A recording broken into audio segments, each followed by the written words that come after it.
Hello, in front of me I've got Samsung Smart TV and Fairphone 3. In this video I'll show you how to cast screen from phone to TV. At the beginning make sure that both devices are connected to same Wi-Fi. Now on your TV enter screen mirroring function.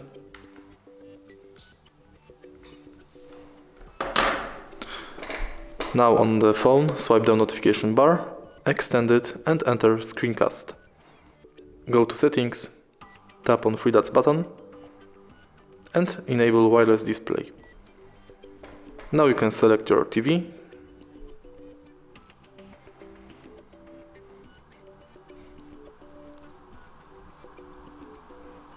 and it's done.